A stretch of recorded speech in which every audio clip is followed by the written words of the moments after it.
The Burlington Northern Railroad maintained stewardship of the A-line from 1970 to 1997, when it was subsequently sold to the Portland and Western Railroad. With the exception of a few industries to the west of the depot, this point represented the western terminus for the A-line.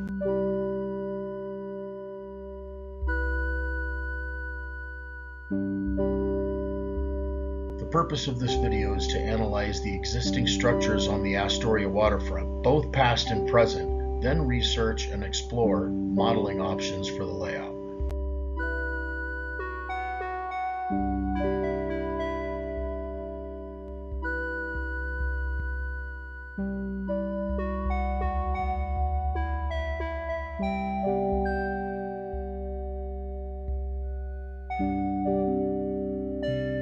Most of the original structures in downtown Astoria were built mainly of wood harvested from local evergreen groves.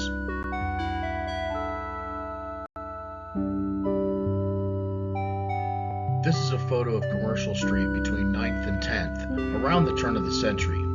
It shows a good mix of stone and wood built structures.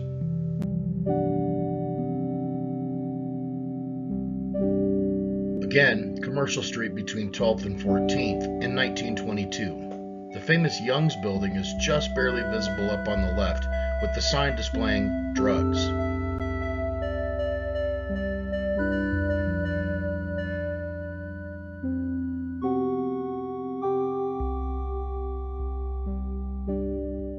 Then, on the morning of December 8th, 1922, a major fire broke out in the business district.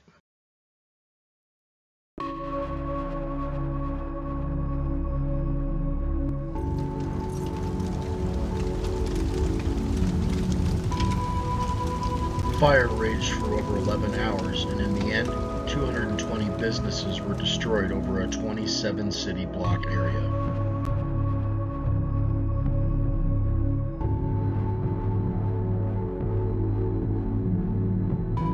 Only a handful of structures that were made of brick and mortar or cement barely escaped total destruction.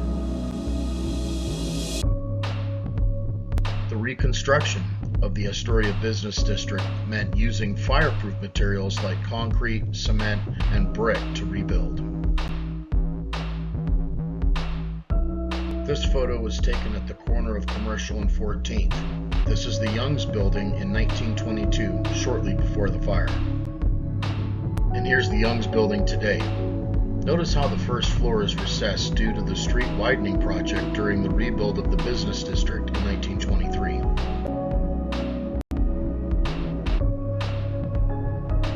Commercial Street once again, now in 1935. Notice how most of the building facades have changed from an ornate finish with bay windows to a more streamlined, flat-faced appearance.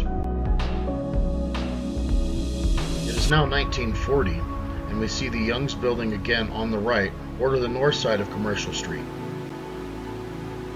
It is also interesting to note that many of the brick buildings were built with blonde bricks as opposed to the more traditional red bricks.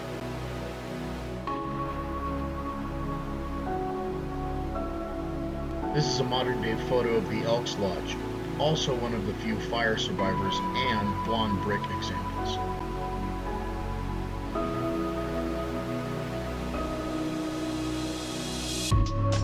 The Spexarth building is another fire survivor. This building was made of cement and steel.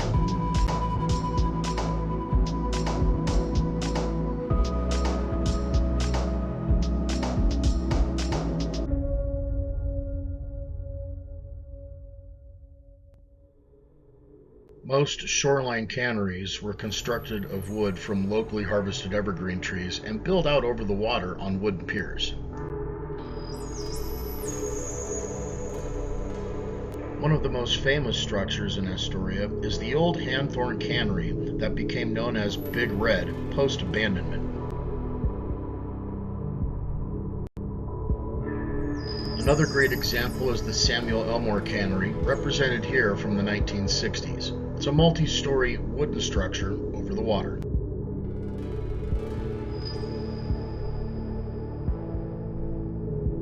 Columbia River Packers Association building, shown here in a modern setting, was the largest bumblebee tuna cannery on the West Coast, also a wooden structure.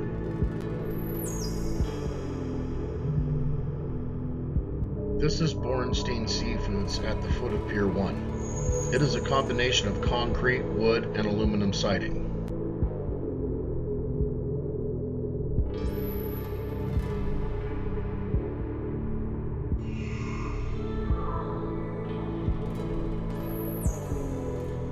The Bowie Beer Co. building is a great trackside example where an old cannery or seafood packers facility has been modernized and repurposed.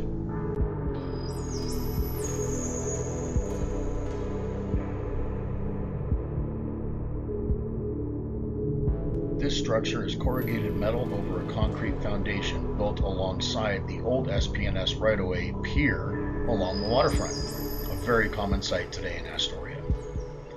This is also an important image to study, as I will be looking to replicate this very scene on the east end of the layout, as the local would be passing the Albatross Marine facility to come onto the layout.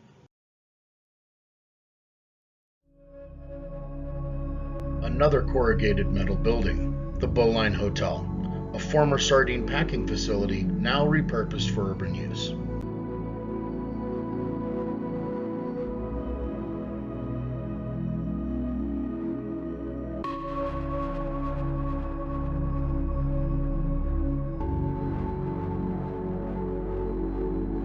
The tracks followed the rough and jagged shoreline, alternating between street running and atop the wharf or wooden deck.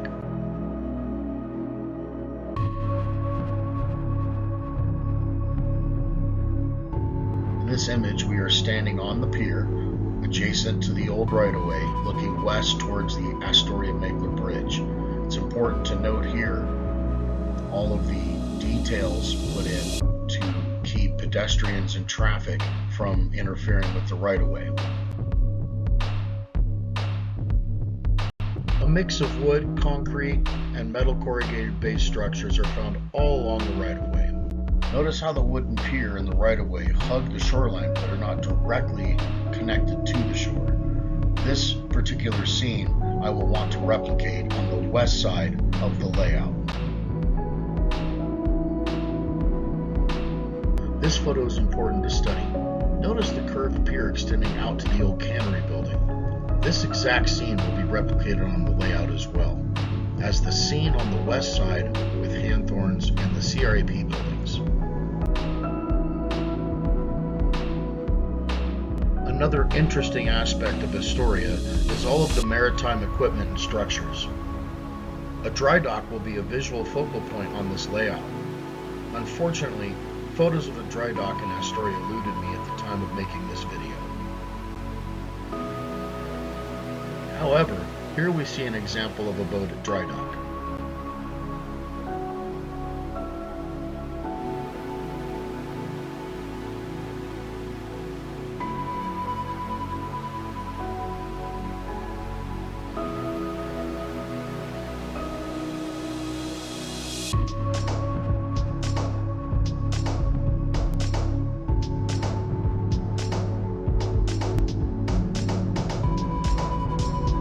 Our first shipper is Albatross Marine. This facility was built in 1964 and rebuilds and repairs many of the medium to large fishing vessels in the area. Albatross does not normally create a lot of activity for the railroad, but it does receive the occasional large boiler or engine block, typically arriving on a heavy-duty, multi-axle depressed flat car. A1 is a 3-story concrete and wooden building repurposed to be the Albatross offices. Let's look at the proposed model for this location.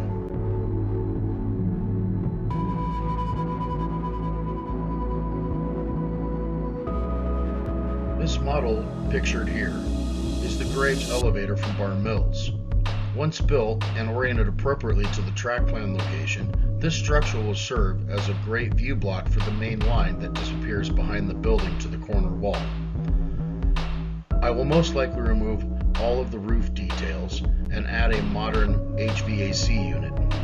I am also considering reducing the structure to only 3 stories in height as opposed to the original 4-story version seen here.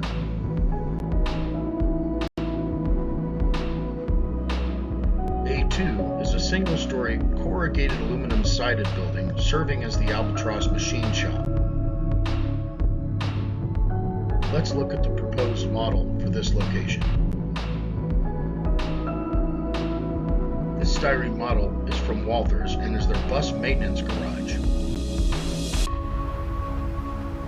With this structure, my plan would be to build the model as is, repaint it to match the Albatross scheme, then animate a welder working on a machine inside one of the roll-up doors.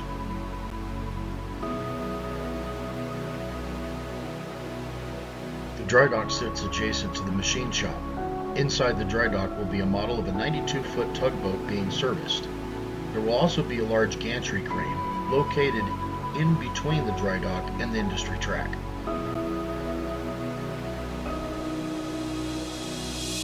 Let's look at the proposed model for this location.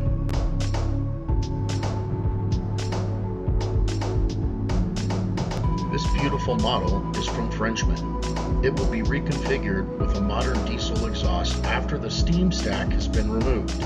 This model will also need a modern Pacific Coast repaint, which would be the main hull painted in white and the trim in either red or green. Here we see the gantry crane and pier kit from Walthers. Not much modification will be done to this one.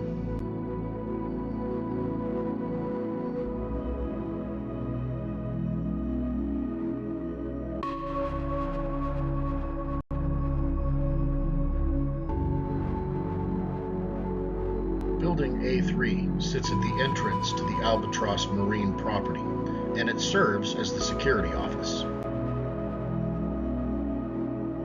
The entire property is surrounded by a chain-link fence with operating gates at the industrial track entrance. Now let's look at the proposed model for this location.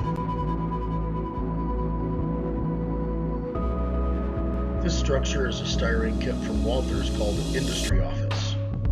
Most likely I will cut this down to half the size.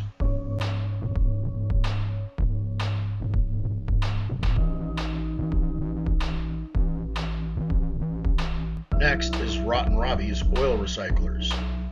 This property is surrounded by a wood fence and consists of a small yard office and a large tank used to store used engine oil from the local marine vessels.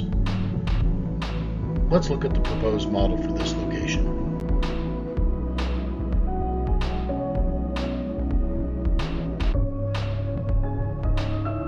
This is another Walthers kit called Central Gas and Supply. Most likely the build will be the same. The building will probably be painted a different color, and the oil storage tank will be painted black.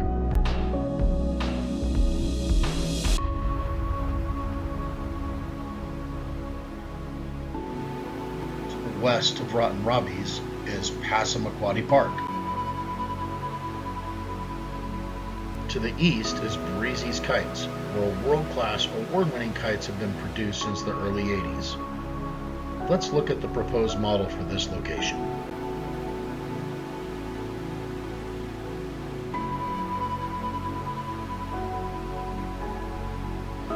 Here we see the commissary freight transfer background building from Walthers. It is a styrene kit, and it will be a great model for Breezy's Kites.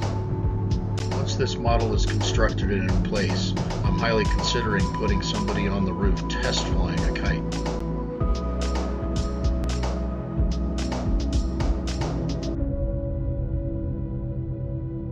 Moving to the west to 8th Street is Building C. This will be Codfather's Italian Bistro, famous for their fresh cod strombolis. The front of the building will face 8th Street. Let's look at the proposed model for this location.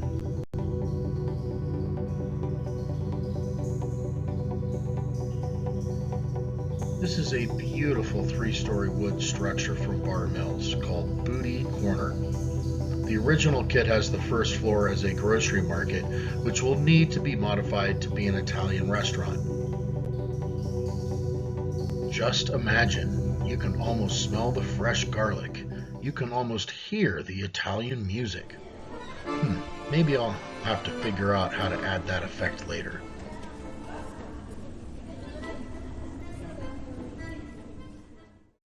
Continuing west is a row of buildings that will all have their backsides facing the viewer, with an alleyway separating the properties from the main street.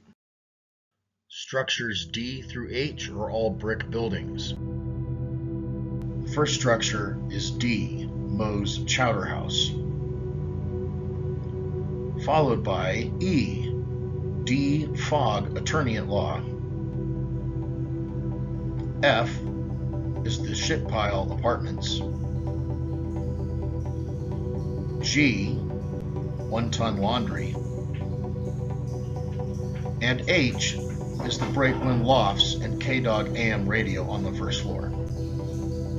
Let's look at the proposed model for this location.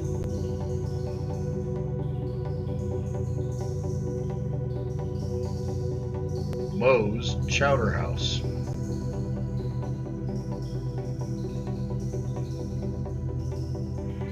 D. Fogg, Attorney at Law.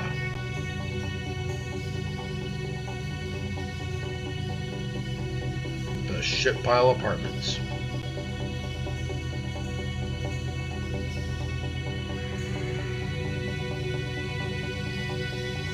One Ton Laundry.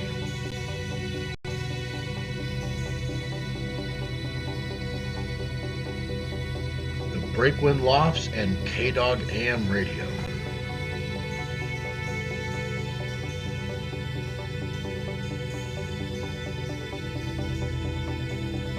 To the west of Apartment Row is Building 3, the Benevolent Bean Coffee Bean Roastery and Coffee Shop. The roastery doesn't see any significant shipping business, despite winning several awards for their coffee in recent years. Let's look at the proposed model for this location. Similar to previous structures, this building's roof detail will need to be updated, modernized, and then it should be good to go.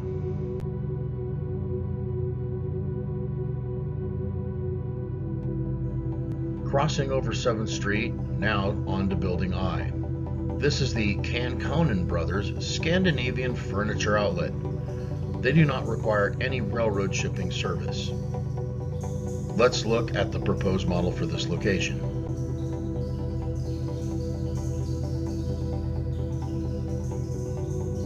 This is Ghibli's Furniture by Bar Mills. Another excellent model. Once placed on the layout, should look pretty good for what we're trying to achieve here. This model will probably take some tweaking, omitting certain parts of the model and adding it to other places to make sure that it fits correctly in the right spot and is oriented correctly. Overall, I still think it's going to be a good choice.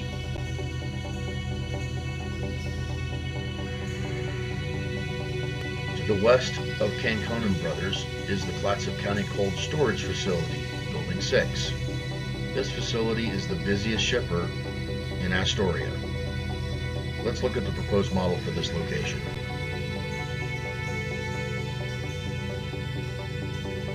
Great model from Bar Mills, Seckler's Cold Storage. Once again, roof detail will need to be updated. Other than that, this building will probably look about the same.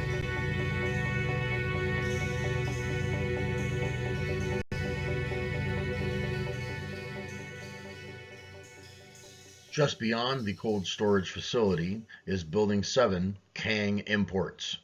This is a single-story warehouse and a distribution building with 2 shipping receiving doors. Let's look at the proposed building for this location.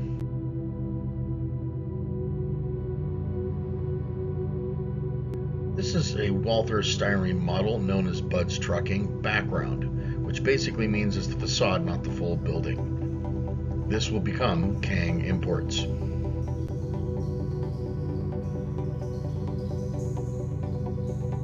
Building J is the Gillespie Bait Shop out on Heritage Pier. This is a small wooden shack located out over the water on the edge of the pier. Let's look at the proposed building for this location.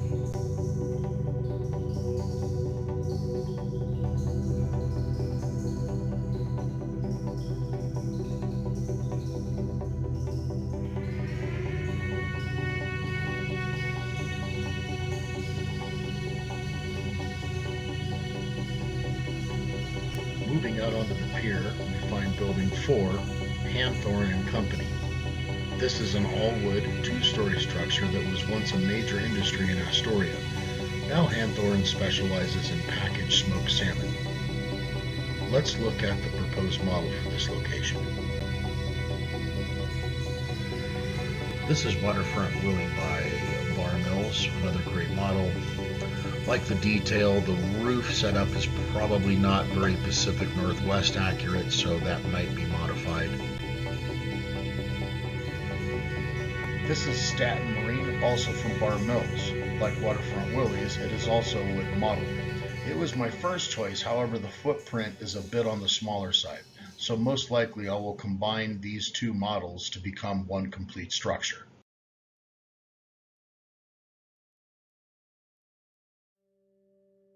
The final structure is Building 5, Columbia River Association of Packers. This is the second largest building and also the second busiest shipper on the layout. Let's look at the proposed model for this location.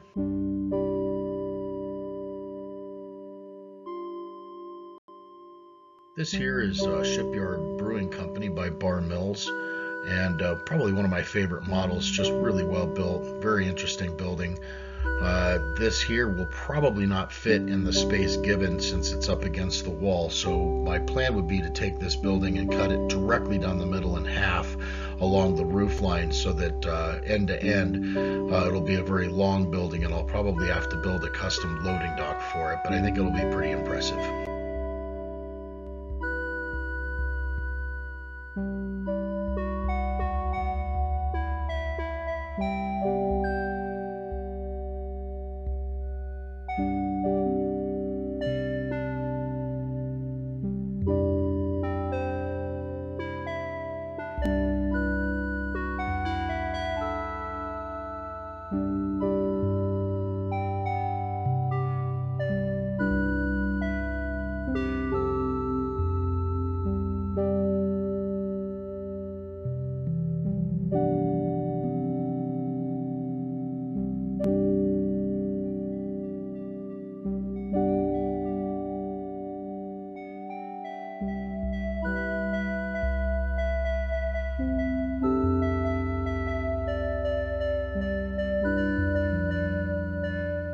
Hey, thanks for watching. I hope you enjoyed this video. Don't forget to subscribe to this channel and hit that notification bell.